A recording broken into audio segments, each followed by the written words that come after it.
Dominus vobiscum. Lectio Sancti Evangelii secundum Matteum.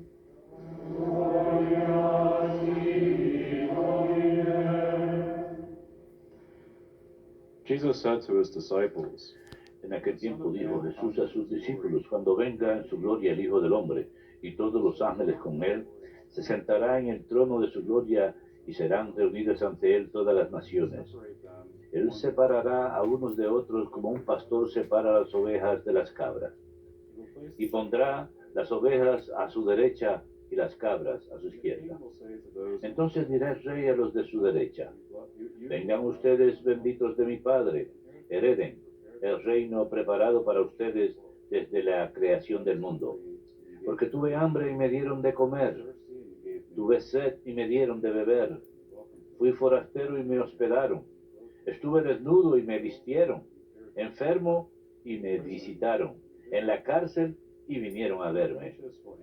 Entonces los justos les contestarán, Señor, ¿cuándo te vimos con hambre y te alimentamos, o con sed y te dimos de beber? ¿Cuándo te vimos forastero y te hospedamos, o desnudo y te vestimos? ¿Cuándo te vimos enfermo o en la cárcel y fuimos a verte? Y el rey les dirá, les aseguro que cada vez que lo hicieron con uno de estos mis humildes hermanos, conmigo lo hicieron. Y entonces dirá a los de su izquierda, apártense de mí, malditos, vayan al fuego eterno preparado para el diablo y sus ángeles, porque tuve hambre y no me dieron de comer, tuve sed y no me dieron de beber, fui forastero y no me hospedaron, estuve desnudo y no me vistieron, enfermo y en la cárcel y no me visitaron. Entonces también estos contestarán, Señor, ¿cuándo te vimos con hambre o con sed, o forastero o desnudo o enfermo en la cárcel y no te asistimos? Y él replicará, les aseguro que cada vez que no lo hicieron con uno de estos, los humildes tampoco lo hicieron conmigo. Y estos irán al castigo eterno y los justos a la vida eterna. Verbum Domini.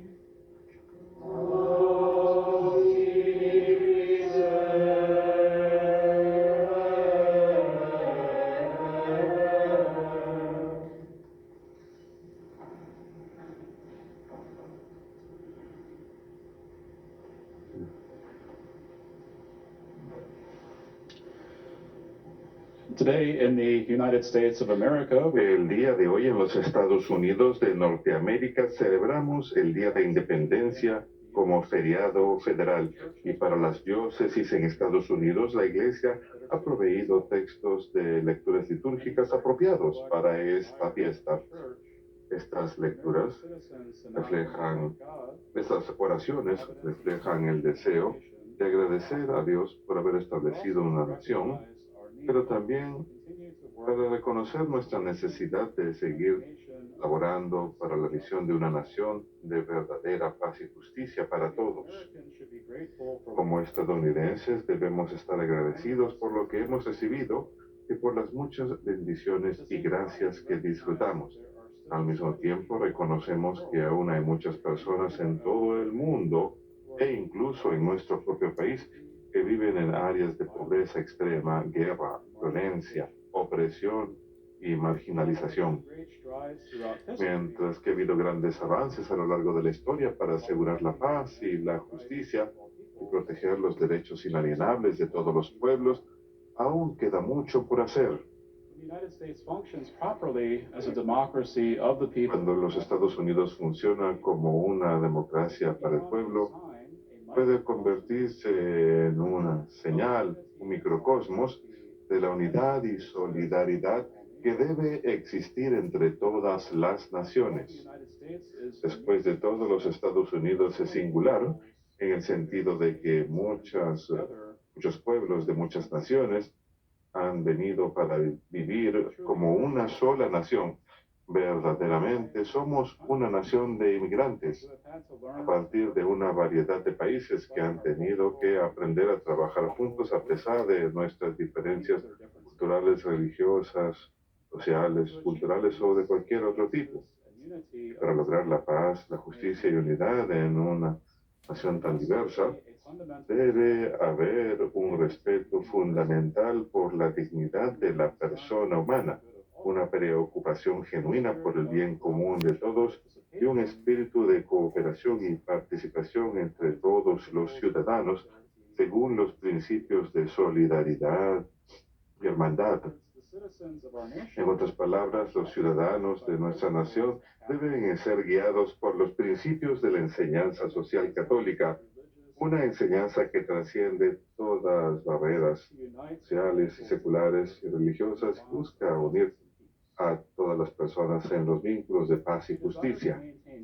Si deseamos mantener la justicia y la paz y el orden de la ley, debemos también tener un sólido deseo de lograr el bien común de todos los ciudadanos estadounidenses.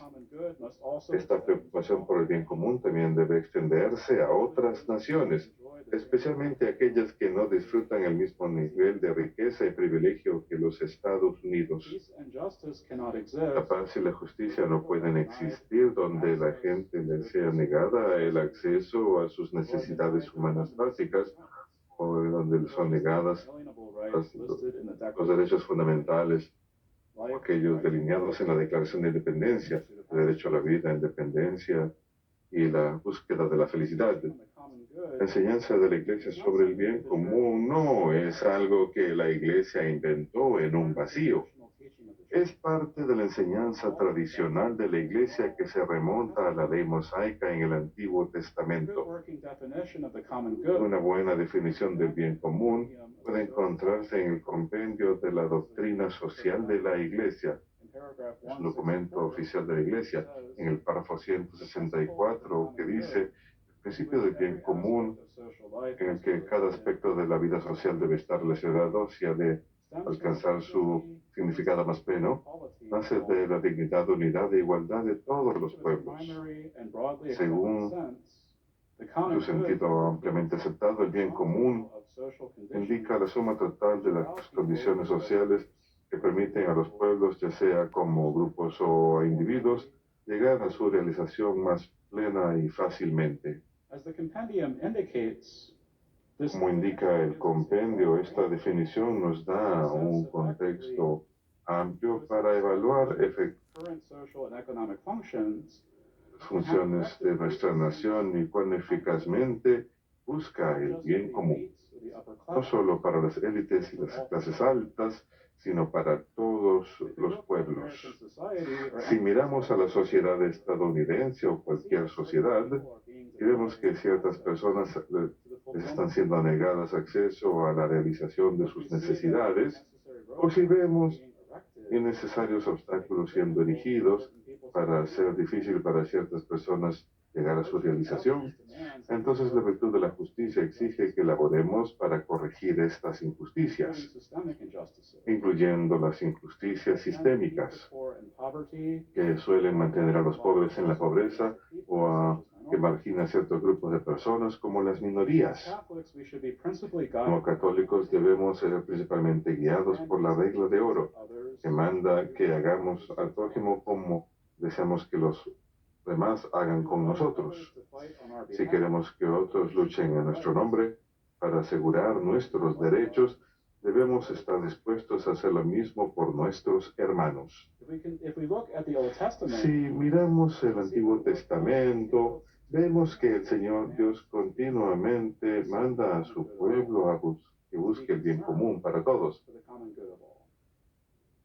De hecho, la primera lectura de Isaías el día de hoy es una enseñanza sobre la naturaleza verdadera del ayuno. Y el hecho de ayunar es más que sencillamente comer menos comida un día en particular. Cuando ayunamos, también estamos llamados a mostrar preocupación por aquellos que son menos afortunados que nosotros y que a veces se ven obligados a vivir sin sus necesidades básicas. Cuando sentimos dolor por hambre, por el ayuno, debe hacernos pensar en aquellos que sufren hambre. Isaías dice que hemos de compartir nuestro pan con el hambriento dar refugio al oprimido y al que no tiene casa, vestir al desnudo y no darle de espalda a nuestros semejantes. Y si ignoramos a aquellos que sufren necesidad, no podemos esperar que Dios escuche nuestras oraciones cuando elevamos nuestra voz a Él en nuestra propia necesidad. Es solo cuando realmente amamos a nuestro prójimo y buscamos justicia para todos que el Señor también escucha nuestras propias oraciones. A menudo pasamos por alto cuán a menudo Dios aboga a lo largo de las Escrituras por los derechos del pobre, el huérfano, la viuda y el forastero, el inmigrante. La acción por el pobre literalmente fue codificado en la ley mosaica. Por ejemplo, Levítico 19 y 23 legislan una ley similar acerca de la cosecha. Dice, cuando recojas la cosecha de tu tierra, no debes recoger en tu campo hasta la frontera misma. No debes dejar totalmente recogido tu viñedo. Debes dejar algo para los pobres, los forasteros, los viajeros. En otras palabras, la persona que labora puede tener derecho a los frutos de su labor y a su propia propiedad privada. Pues existe un derecho a la propiedad privada. Sin embargo, al mismo tiempo, este derecho no es absoluto. La doctrina social de la Iglesia enseña el destino universal de los bienes y la opción preferencial por los pobres son factores esenciales. El párrafo 182 del compendio dice, el principio del destino universal de los bienes exige que se vele con particular solicitud por los pobres, por aquellos que se encuentran en situaciones de marginación y en cualquier caso por las personas cuyas condiciones de vida les impiden un crecimiento adecuado. A este propósito, se debe reafirmar con toda su fuerza la opción preferencial por los pobres. Esta es una opción o una forma especial de primacía en el ejercicio de la caridad cristiana, de la cual da testimonio toda la tradición de la Iglesia. Así pues, siempre hemos de recordar la lectura del Evangelio de hoy acerca del juicio de las naciones. Cristo se identifica a sí mismo con el más pequeño de sus hermanos, los pobres, los marginados y los oprimidos. Si descuidamos al más pequeño de sus hermanos, aquellos que elevan la voz pidiendo ayuda, descuidamos a Cristo mismo. Y si amamos y cuidamos al más pequeño de sus hermanos, cuidamos a Cristo mismo.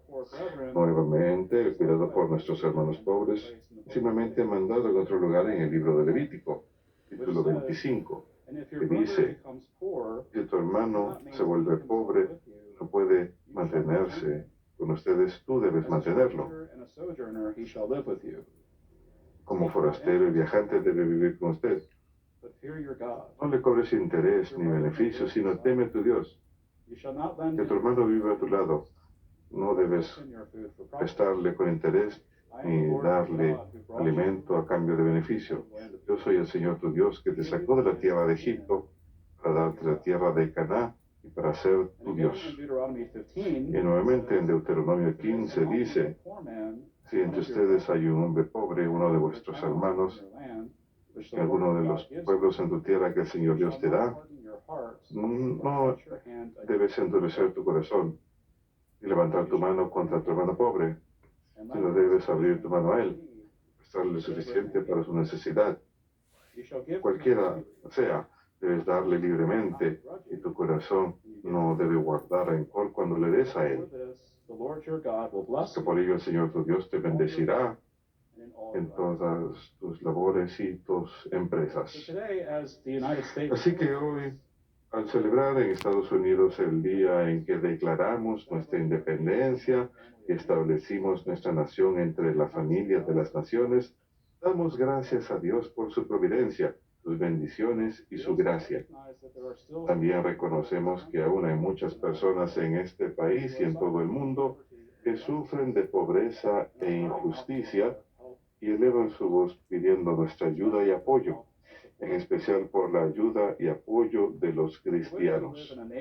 Y si deseamos vivir en una nación de justicia, paz y libertad verdaderas, también hemos de abogar por los derechos y necesidades de los más pequeños, de los hermanos de Cristo, los pobres, los oprimidos y los marginados. Y mientras más los cristianos, especialmente los católicos, buscan vivir según los principios de la enseñanza social católica, una enseñanza firmemente arraigada en las escrituras y la tradición social y que ha sido expandida por todos los papas, de finales del siglo XIX hasta hoy, mientras más busquemos vivir esta enseñanza, más irradiará este mensaje del Evangelio su esplendor maravilloso y atraerá incluso más personas a vivirlo fielmente. Es a través de nuestra fidelidad a la enseñanza de la Iglesia, en especial su enseñanza social, que la gente tendrá un vistazo de la gloria del reino de los cielos que nos es prometida al final de los tiempos, donde no seremos solo una nación bajo Dios, sino una sola familia universal bajo Dios.